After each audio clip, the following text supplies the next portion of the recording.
Deputado doutor Santana, processão do deputado Moisés Brahim.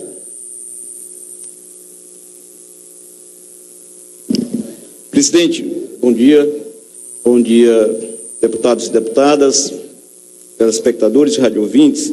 Eu vou continuar a discussão aqui, que foi iniciada pela deputada Raquel Marques, aprofundando um pouquinho o tema, que eu acho que é de grande importância para o Ceará, para o Brasil, para vários países do mundo também, e para a gente, porque vejo com muita preocupação, inclusive semana passada eu abordei esse assunto aqui de maneira muito rápida, que é a questão da febre chikungunya, e hoje quando a gente fala na transmissão dessa doença, não pode vê-la de forma isolada.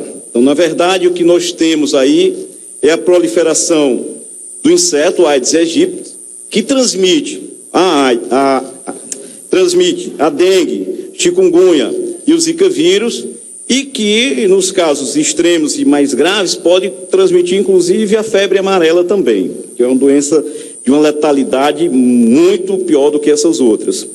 E o que tem ocorrido, eu tenho percebido isso, muitas vezes quando estou agindo e trabalhando como médico, lá em Juazeiro e outras cidades ali do Cariri, é que está ocorrendo uma subnotificação dos casos de chikungunya, de zika e mesmo de dengue, que já é uma doença com a qual os médicos da rede privada e principalmente do serviço público já deveriam estar mais familiarizados. Isso porque a gente vem enfrentando epidemias sucessivas de dengue que hoje já ocorrem no nosso meio de forma endêmica. Então, a dengue é uma doença hoje que ela ocorre já anualmente, principalmente nos períodos mais chuvosos, e a gente já tem os sintomas muito bem conhecidos, diversos protocolos de tratamento já foram elaborados.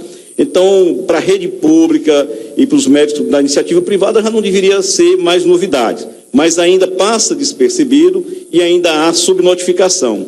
A subnotificação é quando o médico vê a doença e ele não comunica que aquela doença foi encontrada. É um caso suspeito que deve ir para a investigação, fazer o exame da sorologia para comprovar se é ou não dengue, chikungunya ou zika vírus. Nessas duas últimas, aí nós temos uma dificuldade ainda maior.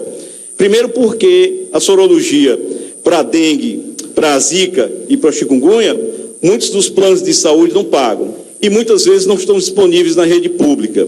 Então você fica com um diagnóstico feito a partir das evidências clínicas. Então, por que é importante haver a notificação? Uma vez feita a notificação, a autoridade sanitária, e esse trabalho começa no município, ela pode desenvolver ações para impedir a transmissão da doença, eliminando o inseto. A forma de agir para eliminar o inseto, ela já é conhecida. Ela é conhecida e há relatos na literatura médica que em 1946, 1970, 18 países conseguiram erradicar esse inseto e impedir essa transmissão, ou reduzir, não erradicar, que seria acabar o inseto, mas reduzir a uma quantidade insignificante que seria incapaz de fazer com que ocorresse a transmissão da doença.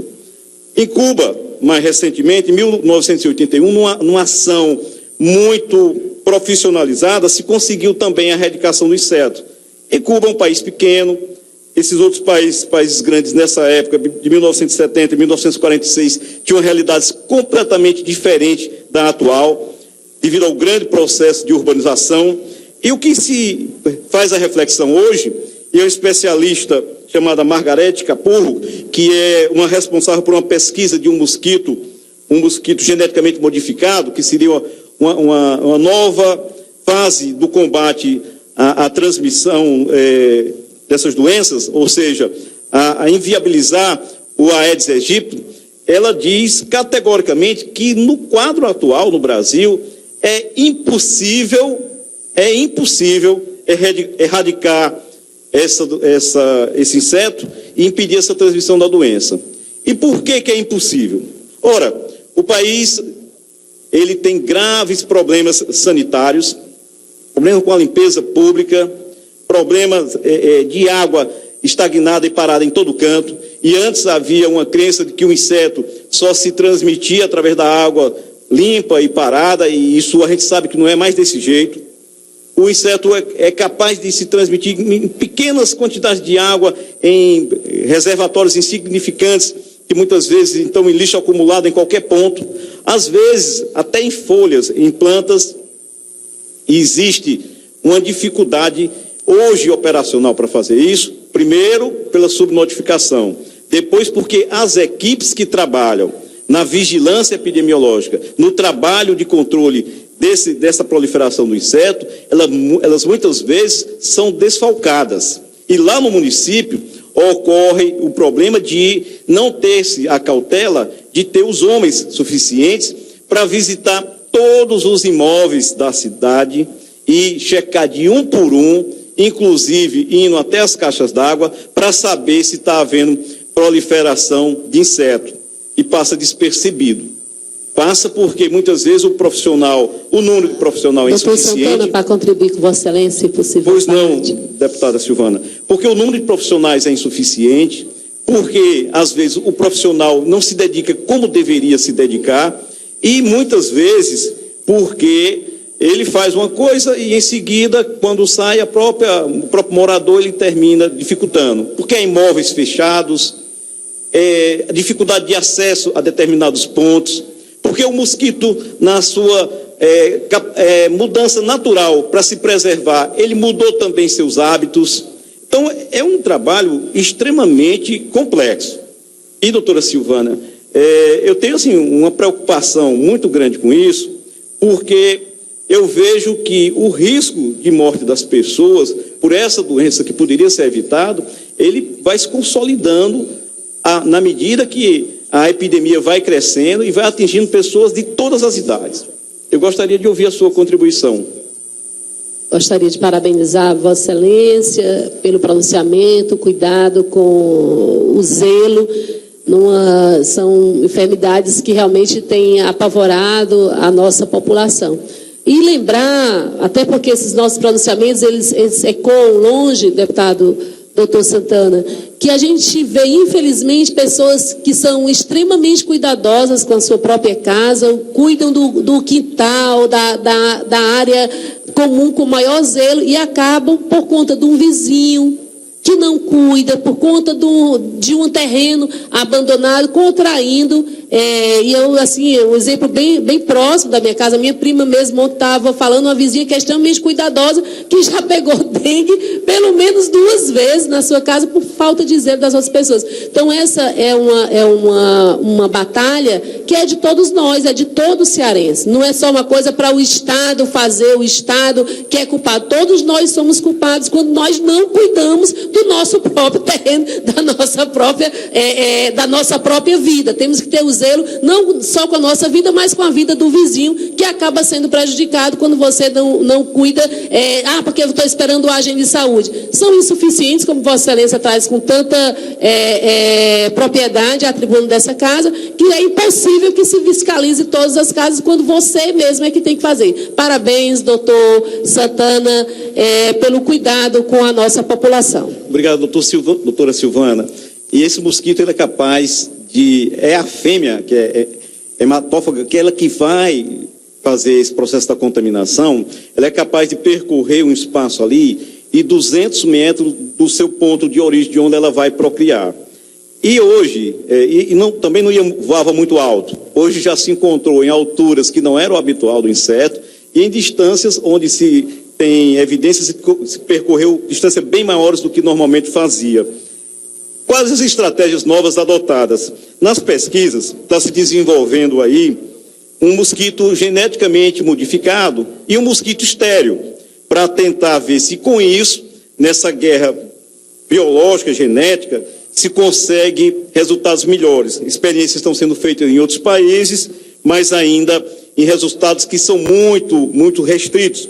Existe também uma bactéria, que é uma bactéria que é chamada como o BTI, é o Bacillus thuringiensis israelensis, que é um bacilo que se coloca com espécie de alimento para o mosquito para a pupa, que quando, na verdade, antes de ser mosquito, e esse mosquito, essa fase da larva vai se alimentar com isso, está colocado na água e vai morrer, não vai se desenvolver. Semelhante ao que se usa agora, mas com baixo custo e com a capacidade de se usar, inclusive se entregar para a população fazer isso em casa. E, na verdade, essa situação, ela termina mostrando a incapacidade nossa hoje de resolver esse problema.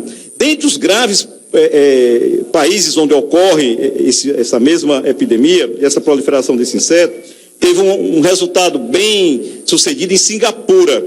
Agora, Singapura é um país que tem 5 milhões de habitantes, um país extremamente rico e que investe pesado no seu corpo técnico que executa o trabalho de controle, coisa que não se pode fazer aqui. E aqui, quando você monta as equipes, eu fui prefeito, sei disso, aí aparece lá um trabalhador que entra com a licença para fazer um curso, para fazer outra coisa, aparece uma ordem, muitas vezes vinda de cima para poder o trabalhador não ficar no campo executando o trabalho, e as equipes vão se desfalcando. Se você deixar uma casa sem visita, aí essa única casa, ela pode prejudicar o trabalho de um quarteirão.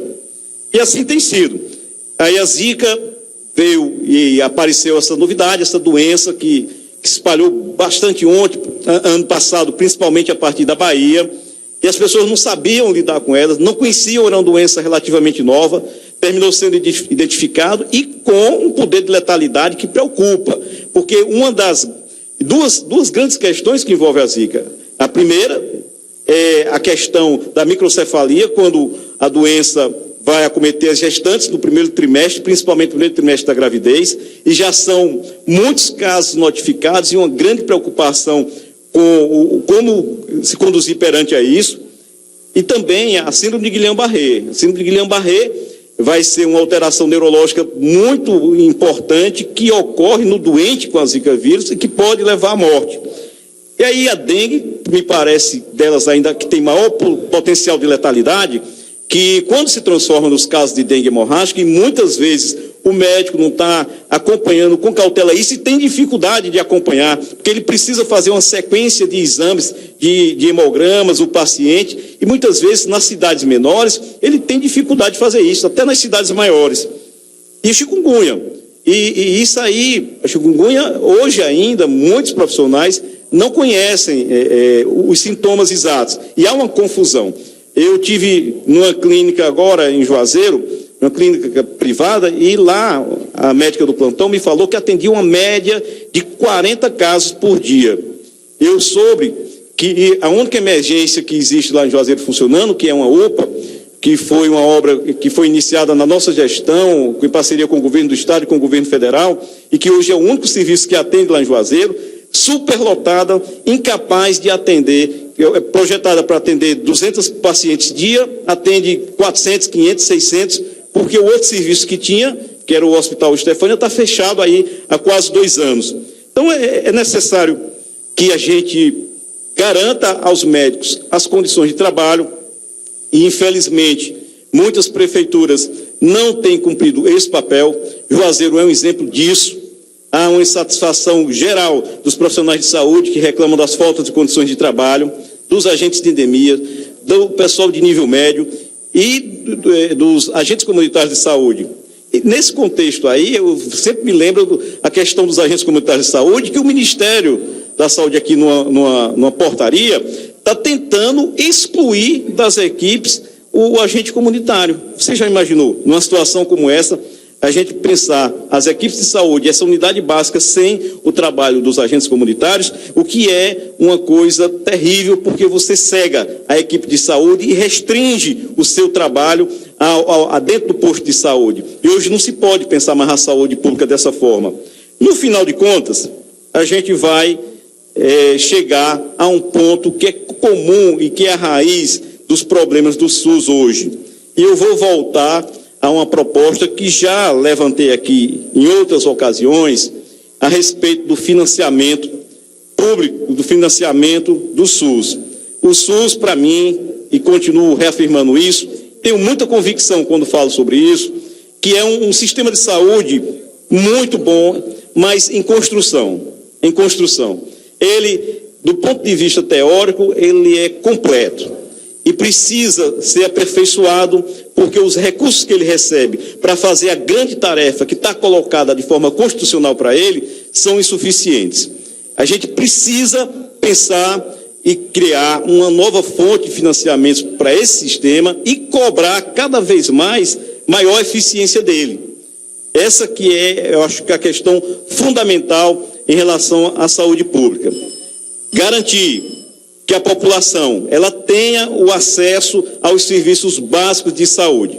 E aí são as equipes básicas de saúde funcionando plenamente, num outro formato, que é o formato que tem planejado para agora, ele é muito ideologizado, é muito sonhador e na prática não dá resultados que se propõe a fazer. É preciso repensar isso, é preciso cobrar um desempenho maior dos municípios nessa atenção e o governo ser parceiro maior também com um aporte de recursos para que esses serviços funcionem bem, os profissionais de saúde da família serem bem reconhecidos, serem bem remunerados. Então a gente tem que cobrar um novo imposto para a saúde. Eu defendo essa tese desde a época da Dilma, continuo defendendo agora, acredito que a Dilma vai voltar, mas tem que ter metas claras e objetivas para que o novo imposto da saúde dê resultados concretos. Era isso, senhor presidente. Muito obrigado. A mesa toma ciência, deputado Santana, em cima do tempo mesmo.